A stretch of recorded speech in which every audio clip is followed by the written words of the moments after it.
4.000 años. Ese es el tiempo que separa una decisión tomada en una tienda en el desierto del conflicto que hoy domina los titulares del mundo. Cuando misiles cruzan el cielo entre Israel e Irán, pocos perciben que están presenciando el capítulo más reciente de una rivalidad que comenzó con un solo hombre, Abraham, y con dos mujeres que jamás lograron compartir el mismo techo. Para entender cómo llegamos hasta aquí, necesitas volver al inicio. No al inicio político, no al inicio territorial, sino al inicio familiar, porque este conflicto no nació en gabinetes diplomáticos ni en campos de batalla. Nació dentro de una familia. Y es exactamente por eso que ninguna negociación ha logrado resolverlo en 4 milenios. La historia comienza en Ur de los Caldeos, una ciudad próspera ubicada en lo que hoy es el sur de Irak. Allí vivía un hombre llamado Abraham. El nombre aún no había sido cambiado a Abraham. Tenía una esposa llamada Sarai, una posición social estable y absolutamente ningún motivo racional para abandonar todo. Pero entonces vino la voz. El texto de Génesis capítulo 12 registra el llamado divino de forma directa, casi abrupta. Dios ordenó que Abraham dejara su tierra, su parentela y la casa de su padre para ir a una tierra que le sería mostrada. No había mapa, no había coordenadas, solo una promesa. ¿Y qué promesa? Dios dijo que haría de Abraham una gran nación, que bendeciría a los que lo bendijeran y maldeciría a los que lo maldijeran, y que en él serían benditas todas las familias de la tierra. Era un paquete completo, descendencia numerosa, protección divina y relevancia histórica universal. Había solo un problema devastador con esta promesa. Sarai era estéril. El texto bíblico enfatiza este detalle antes incluso de narrar el viaje. Génesis 11 versículo 30 registra de forma clínica. Sarai era estéril, no tenía hijos. La promesa de una gran nación había sido hecha a un hombre cuya esposa no podía engendrar hijos. Abraham tenía 75 años cuando partió de Harán. Tomó a Sarai, a su sobrino Lot, todos los bienes que habían acumulado y las personas que habían adquirido, y siguió en dirección a Canaán. Atravesó la tierra hasta la encina de Moré, cerca de Siquem, y allí Dios apareció nuevamente, refinando la promesa. A su descendencia daría aquella tierra. Abraham construyó un altar. Era el primero de muchos. Cada altar marcaba un encuentro con el Dios que prometía lo imposible a un hombre que envejecía sin herederos. Los años pasaron. 5 años, 10 años. Abraham y Sarai continuaban sin hijos. La promesa permanecía suspendida en el aire, aparentemente inalcanzable. Y entonces vino la noche que lo cambiaría todo. Génesis 15 describe una escena extraordinaria. Dios llevó a Abraham fuera de la tienda y le pidió que mirara al cielo y contara las estrellas si era capaz. Así sería su descendencia. El texto dice que Abraham creyó en el Señor, y esto le fue contado como justicia. Él creyó, pero Sarai seguía siendo estéril. Pon en perspectiva lo que significa vivir bajo esa tensión. Tienes una promesa divina de descendencia incontable. Crees en esa promesa al punto de abandonar todo y seguir hacia lo desconocido. Y cada día que pasa, cada mes que la menstruación de tu esposa confirma que no hay embarazo, la distancia entre la promesa y la realidad parece aumentar. Abraham tenía 85 años. Sarai tenía 75. La biología gritaba que el tiempo se había acabado. Fue en ese contexto de desesperación silenciosa que Sarai tomó una decisión que reverbera hasta hoy. Génesis 16 comienza con ella presentando una propuesta a su marido. Ella reconoció que el Señor la había impedido de tener hijos. No cuestionó a Dios, no se quejó de la promesa, pero ofreció una solución práctica, culturalmente aceptable en la época. Tenía una sierva egipcia llamada Agar. Sarai sugirió que Abraham tomara a Agar como concubina para que a través de ella Sarai pudiera tener hijos.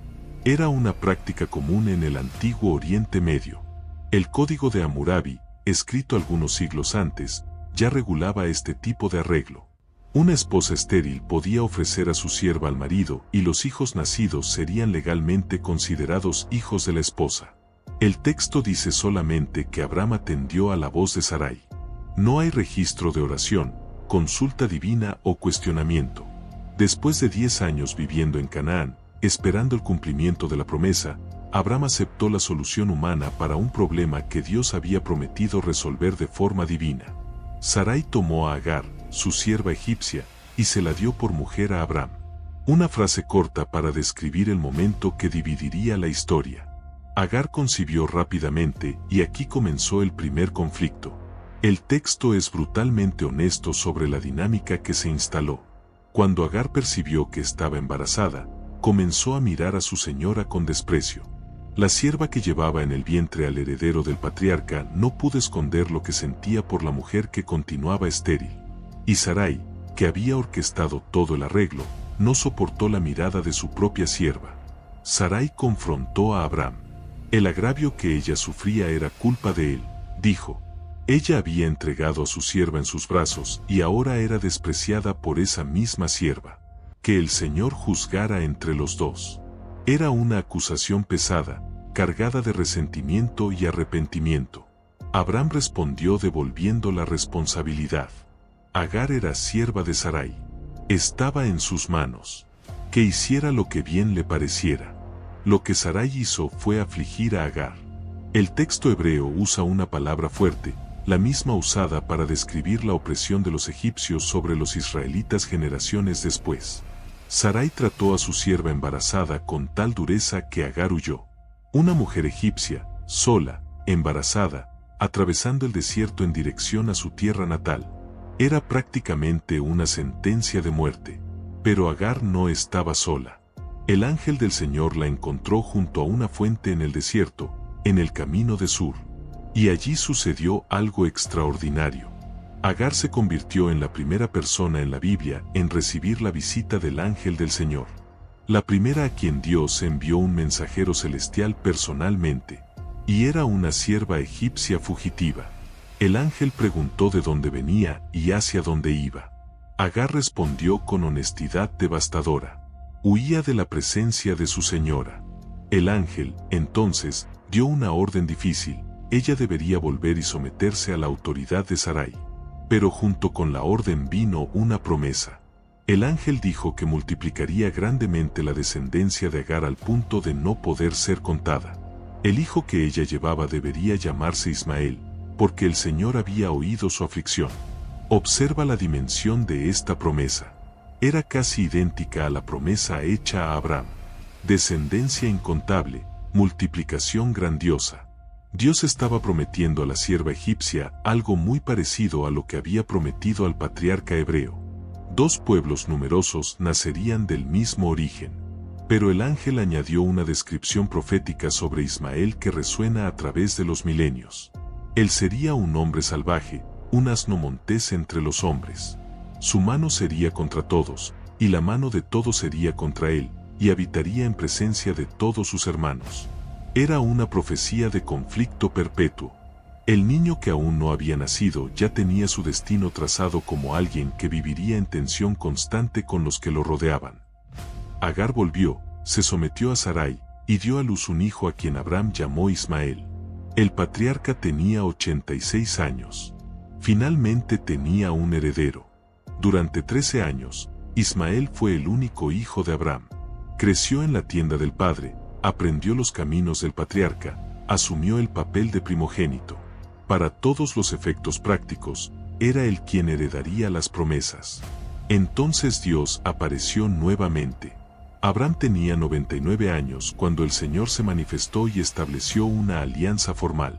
El nombre Abraham fue cambiado a Abraham, padre de multitudes. Sarai se convirtió en Sara, princesa, y vino la noticia que lo transformaría todo. Sara, a los 90 años, daría a luz un hijo. Su nombre sería Isaac, y con el Dios establecería una alianza perpetua. La reacción de Abraham fue reveladora. Cayó sobre su rostro y se rió. Era risa de incredulidad, de asombro, quizás de alegría confusa. Y entonces hizo un pedido que muestra cuánto significaba Ismael para él. Abraham dijo a Dios que bastaba con que Ismael viviera delante de él. Era un padre pidiendo por el hijo que ya amaba, por el heredero que había criado durante 13 años. Dios oyó el pedido. Respondió que había bendecido a Ismael y que lo haría fructificar y multiplicar grandemente. Ismael engendraría 12 príncipes y se convertiría en una gran nación. Pero la alianza específica y eterna, sería establecida con Isaac, el hijo que Sara engendraría en esa misma época al año siguiente. Era una distinción crucial. Ambos hijos serían bendecidos. Ambos se convertirían en grandes naciones. Ambos tendrían descendencia numerosa. Pero solo uno llevaría la alianza. Solo uno sería el heredero de la promesa específica hecha décadas antes en Ur de los Caldeos. La bendición era compartida. La alianza era exclusiva. Sara concibió y dio a luz a Isaac cuando Abraham tenía 100 años. El niño imposible había llegado. El hijo de la promesa, nacido de una mujer de 90 años y un hombre centenario, estaba allí, respirando, llorando, mamando. Sara dijo que Dios le había dado motivo de risa. Todos los que lo supieran habrían de reír con ella. La risa de incredulidad se había transformado en risa de celebración. Isaac creció y fue destetado. Abraham preparó un gran banquete para celebrar. Y fue durante esa fiesta que el conflicto latente explotó. Sara vio al hijo de Agar, la egipcia, burlándose. El texto hebreo usa una palabra que puede significar simplemente reír, jugar, o puede llevar connotaciones más negativas, como burlarse o mofarse. La ambigüedad es intencional. ¿Qué exactamente estaba haciendo Ismael? No está claro. Lo que está absolutamente claro es la reacción de Sara. Ella exigió que Abraham expulsara a la sierva y a su hijo. El hijo de aquella esclava no debería heredar junto con Isaac. Era una demanda radical, cruel cuando se ve desde fuera. Ismael tenía cerca de 17 años. Había crecido como hijo de Abraham, el único hijo por más de una década. Y ahora debería ser expulsado, enviado lejos con su madre hacia el desierto. El texto dice que esto pareció muy penoso a los ojos de Abraham por causa de su hijo. Era un padre siendo forzado a elegir entre sus dos hijos. Pero Dios intervino. Dijo a Abraham que escuchara a Sara en todo lo que ella dijera, porque en Isaac sería llamada su descendencia. En cuanto al hijo de la sierva, Dios también haría de él una nación, porque era descendencia de Abraham. A la mañana siguiente, Abraham se levantó temprano. Tomó pan y un odre de agua y los dio a Agar, poniéndolos sobre sus hombros. Le entregó al muchacho y la despidió. Intenta dimensionar el peso de esta escena. Un padre despertando antes del amanecer para mandar lejos a su propio hijo, preparando provisiones mínimas, colocando un odre de agua y un poco de pan en los hombros de una mujer que caminaría hacia el desierto con un adolescente, y luego despidiéndose. El texto no registra palabras de despedida, abrazos o lágrimas. Solo que Abraham los despidió y Agar partió, vagando por el desierto de Berseba. El agua se acabó. Agar colocó a Ismael debajo de un arbusto y se alejó a la distancia de un tiro de arco. Dijo que no quería ver la muerte del muchacho. Se sentó enfrente y alzó su voz y lloró. Era el fondo del pozo. Una madre esperando que su hijo muriera de sed en el desierto, sin fuerzas ni esperanza para hacer otra cosa que llorar. Pero Dios oyó la voz del muchacho. El ángel de Dios llamó a Agar desde el cielo y preguntó qué le afligía. Ordenó que no temiera, porque Dios había oído la voz del muchacho desde donde estaba. Ella debería levantarse, levantar al muchacho y sostenerlo de la mano, porque Dios haría de él una gran nación. Entonces Dios abrió los ojos de Agar y ella vio un pozo. Llenó el odre y dio de beber al muchacho. Ismael sobrevivió. Creció en el desierto de Parán. Se convirtió en arquero. Su madre le consiguió una esposa de Egipto. Y desde el desierto, lejos de la tienda de su padre, lejos del hermano que había tomado su lugar, Ismael construyó su propia historia. Génesis 25 lista sus 12 hijos, 12 príncipes conforme sus tribus, exactamente como Dios había prometido. Ismaelitas, una nación nacida de una expulsión. Los descendientes de Ismael se esparcieron desde Javila hasta Sur, que está cerca de Egipto, en dirección a Asiria. Eran pueblos del desierto, nómadas, comerciantes, guerreros. Con el tiempo, se mezclaron con otras tribus árabes y se convirtieron en parte del gran mosaico de pueblos que habitaban Arabia.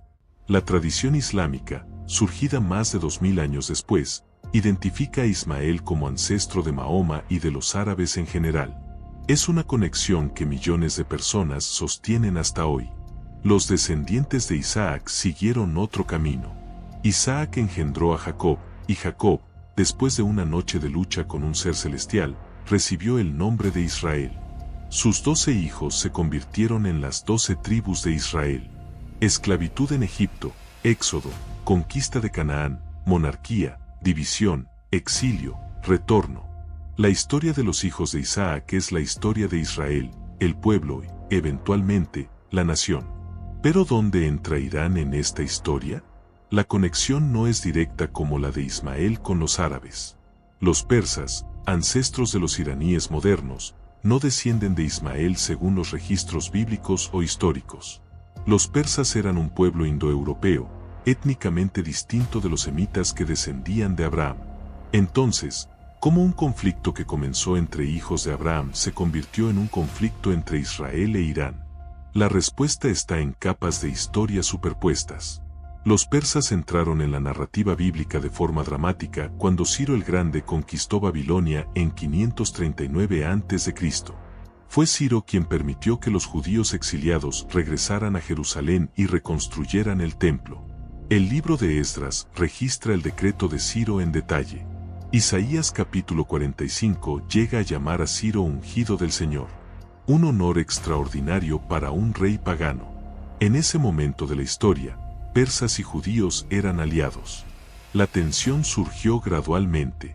El libro de Esther, ambientado en la corte persa durante el reinado de Asuero, narra un intento de genocidio contra los judíos orquestado por Amán, un oficial del rey.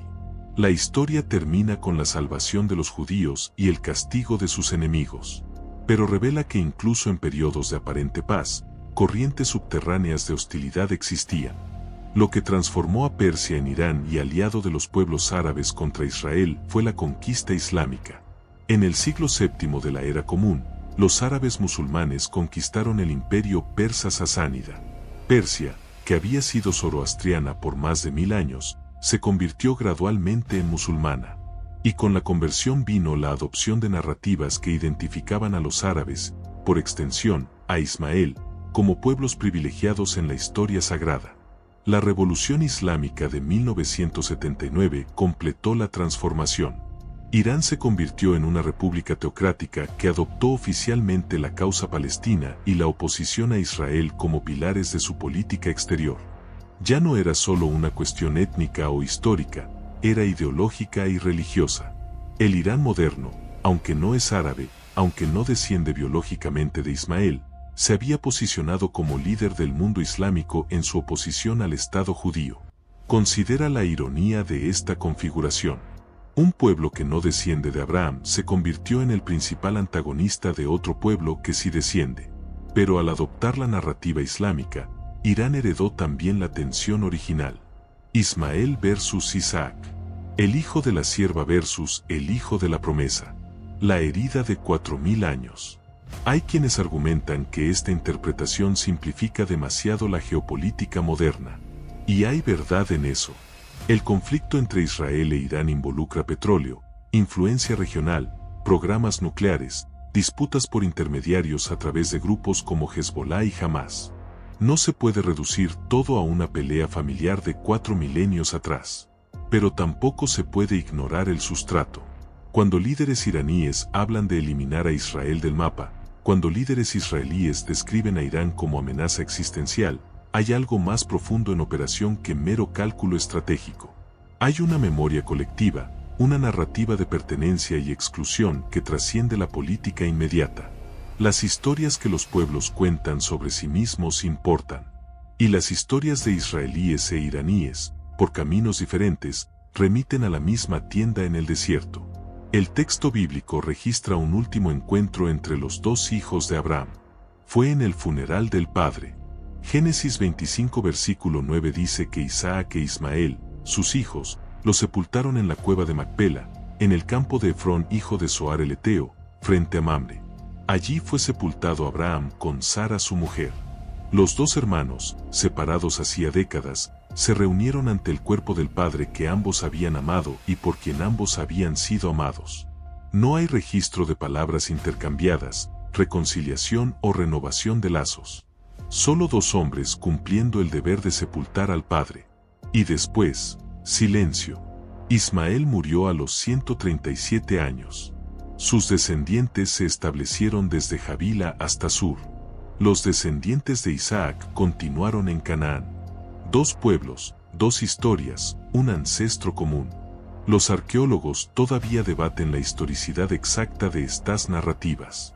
¿Dónde exactamente quedaba Ur de los Caldeos? ¿Cuál era la ruta de Abraham hasta Canaán? ¿Los números de edad son literales o simbólicos? Estas cuestiones académicas tienen su valor, pero para los millones que viven el conflicto hoy, la cuestión no es arqueológica, es existencial. Cuando un joven israelí sirve en las fuerzas de defensa en la frontera norte, vigilando contra amenazas de Hezbollah apoyado por Irán, lleva consigo una historia. Cuando un joven iraní escucha discursos sobre la ilegitimidad del Estado sionista, también lleva una historia. Son historias diferentes, contadas desde perspectivas opuestas, pero convergen en un mismo punto de origen. Una tienda en el desierto, un hombre viejo, dos mujeres, dos hijos y una fractura que nunca cicatrizó. La tragedia de esta historia no está en la maldad de sus personajes. Sara no era malvada al ofrecer a Agar. Era una mujer desesperada intentando cumplir una promesa que parecía imposible por los medios normales. Agar no era villana al sentir orgullo por llevar al hijo del patriarca. Era una sierva que, finalmente, tenía algo que su señora no tenía. Abraham no era cruel al aceptar el arreglo o al mandar lejos a Ismael. Era un hombre dividido entre dos hijos, obedeciendo lo que entendía ser dirección divina. Todos estaban intentando hacer lo mejor con las circunstancias que tenían. Y, aún así, el resultado fue catastrófico. 4000 años de conflicto nacieron no de villanía, sino de humanidad, de impaciencia ante las promesas de Dios, de soluciones humanas para problemas que pedían espera divina, de celos, miedo y orgullo herido. Los ingredientes más comunes de la experiencia humana, combinados en una configuración que produjo consecuencias eternas. Y esa, quizás, sea la lección más perturbadora de toda la narrativa. Grandes catástrofes históricas no siempre nacen de grandes maldades. A veces nacen de pequeñas decisiones, comprensibles en el momento, que desencadenan consecuencias imposibles de revertir. Una esposa ofreciendo a su sierva, un marido aceptando, una sierva mirando con desprecio, una señora reaccionando con dureza, una expulsión al amanecer, un niño llorando de sed en el desierto. Cada paso tenía sentido para quien lo daba. Ninguno parecía, en el momento, estar creando una fractura civilizacional. Pero la suma de esos pasos produjo exactamente eso. Abraham murió a los 175 años. El texto dice que expiró en buena vejez, anciano y lleno de años. Pero no dice si murió en paz. ¿Cómo podría? Él vio a los dos hijos separarse. Vio a Agar huir hacia el desierto. Vio a Ismael ser enviado lejos con un odre de agua y un pedazo de pan. La historia que comenzó con una promesa de bendición para todas las naciones terminó creando una de las mayores fracturas de la civilización humana. No porque Dios fallara, sino porque los humanos intentaron acelerar el plan divino con soluciones humanas. Hoy, 4000 años después, el mundo todavía lidia con las consecuencias de una noche en que un hombre entró en la tienda de la sierva de su esposa. Lo que parecía resolver un problema creó un conflicto que ninguna guerra ha logrado terminar, y ninguna paz ha logrado curar. Y si esta historia sobre el origen del conflicto te ha impactado, si has visto cómo decisiones antiguas siguen moldeando nuestro mundo hoy, entonces no te pierdas nuestro próximo video donde te mostraremos cómo era la vida en Sodoma, la ciudad de las mujeres que seducían a cualquiera. Descubrirás los 10 secretos más impactantes sobre esta sociedad que desafió todos los límites. Vestidos transparentes, rituales nocturnos, leyes de crueldad institucionalizada y la evidencia científica de su destrucción apocalíptica. Te va a sorprender lo que la arqueología ha descubierto. No te lo pierdas. Nos vemos en el próximo video, y que Dios te bendiga abundantemente.